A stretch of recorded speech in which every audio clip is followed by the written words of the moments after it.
বন্ধুসকল, মোৰ দ্বিতীয়টো ব্লগলৈ আপোনালোক সকলোকে আন্তৰিক অভিনন্দন জ্ঞাপন কৰিছোঁ।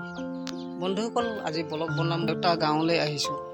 গাঁওখনৰ পানী যোৱাৰ পাছত কেনেকুৱা কি পৰিৱেশত থাকে, ঘৰ দুৱাৰ কেনেকুৱা কি কথা এইবোৰ দেখুৱাম বুলি আহিছোঁ। আজি মোৰ ব্লগত আজি দেখুৱাম পানী যোৱাৰ পাছত ঘৰৰ অৱস্থা কেনেকুৱা হয়। গাঁওখনত অহাৰ পাছত চাইছোঁ প্ৰায় মানুহ ঘৰত নাই। বানপানীত অন্য জেগাত কেম্প পাতি আছে। এতিয়ালৈকে মানুহ ঘৰত অহা নাই। ঘৰকেইটা দেখুৱাওঁ আৰু মানুহকতো বৰ্তমান লগ পোৱা নাই, সেইকাৰণে মানুহবোৰকতো দেখুৱাব নোৱাৰিছোঁ। বেয়াটো নাপাব বন্ধুসকল, যিমানটো পাৰিছোঁ দেখুৱাবলৈ চেষ্টা কৰিম। আৰু ঘৰৰ অৱস্থা চাওক বন্ধুসকল, এইকেইটা পানীয়ে বেৰ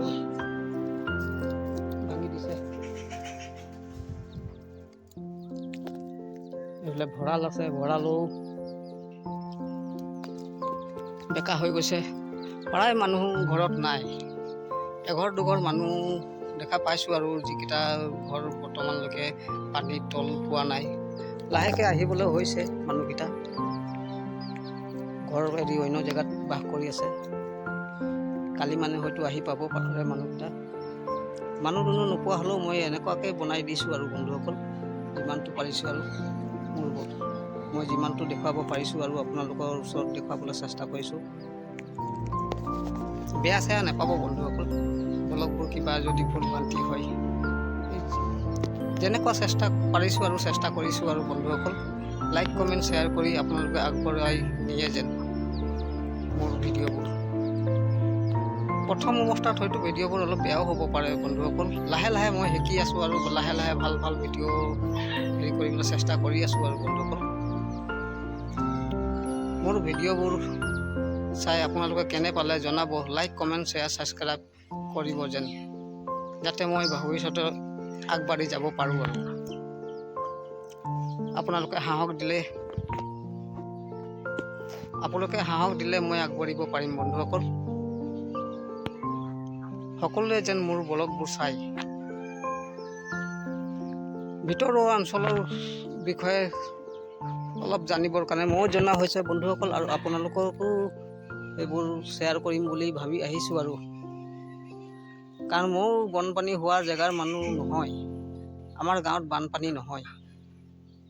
বানপানী হোৱা জেগালৈ আহিছোঁ, আৰু মই নিজেও কিছুমান অনুভৱ পাম আৰু ইয়াৰ পৰা, আৰু আপোনালোকেও মোৰ ইয়াৰ পৰা চালে কিছুমান কথা জানিব আৰু কেনেকুৱা কি পৰিৱেশত থাকে। যিমানটো পাৰোঁ দেখুৱাবলৈ চেষ্টা কৰিছোঁ। আৰু বন্ধুসকল,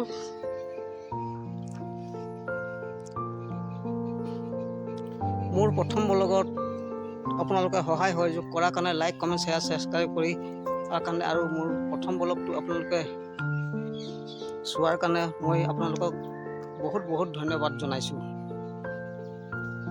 ভৱিষ্যতে যাতে আৰু মই দিয়া পাছৰ ব্লগবোৰো আপোনালোকে চাই আগবঢ়াই নিয়ে মোক। ইয়াকে কৈ আৰু কি ক'ম বন্ধুসকল, মই আগলৈ আৰু গাঁওখনৰ বিষয়ে দেখুৱাবলৈ চেষ্টা কৰিছোঁ। আৰু পানী দুনিৰ কথা, নদী কিনাৰৰ কথা আহকচোন চাই লওঁ বাৰু সেইবোৰ। তাৰপিছত লাহেকৈ বিদায় লওঁ বন্ধুসকল। আহক আমি চাম।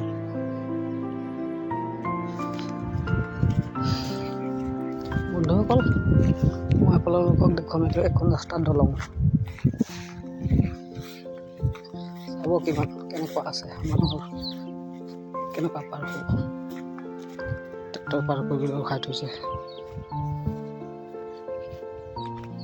এয়া দলংখন, একমাত্ৰ ৰাস্তাৰ দলংখন। এনেকুৱাই মানুহ পাৰ হৈ থাকে, আৰু বাইক চাইক অহাৰ সুবিধা নাই।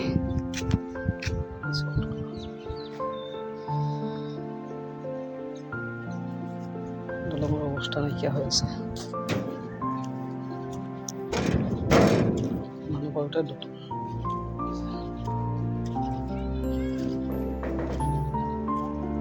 চব ৰাইজসকল, দলঙৰ অৱস্থা এইটো নাৱলৈ যোৱা।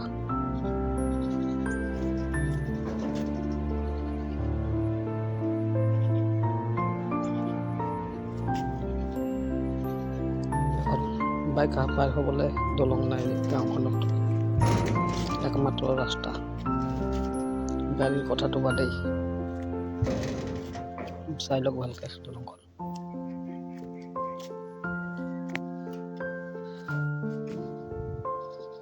ডাঙৰ সমস্যা হয় মানুহৰ বেমাৰ হ'লে, গাড়ী এটা যে যাব নোৱাৰে, সেই জেগাত এনেকুৱা দলং এখন থাকিলে আৰু বেমাৰী মানুহক নিবলৈ ঠেলাত কৰি আনিবলগীয়া হয় মেইন ৰাস্তালৈ।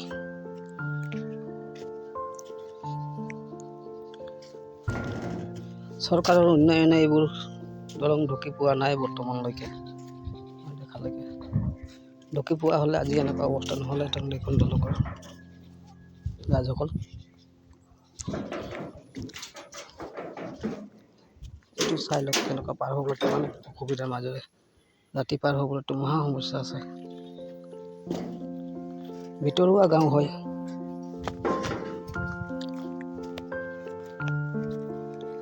কাৰণ মুকলিমূৰীয়া গাঁওবোৰ সকলোৱে চাই, সেইকাৰণে ভিতৰৰ গাঁৱলৈ গুচি আহিছোঁ বন্ধুসকল। মই পৰিৱেশ এটা ভিতৰুৱা অঞ্চলত দেখুৱাবলৈ চেষ্টা কৰিছোঁ আপোনালোকক।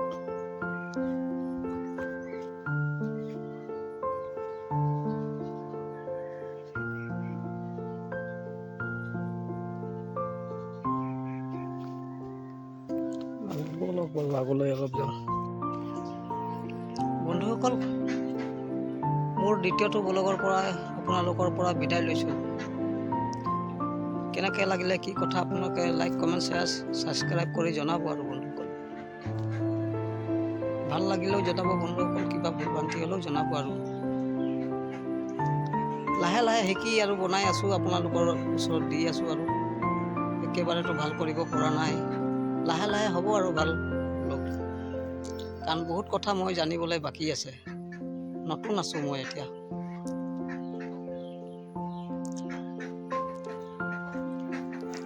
ইয়াকে কৈ দ্বিতীয়টো ব্লগৰ পৰা মই বিদায় লৈছোঁ বন্ধুসকল।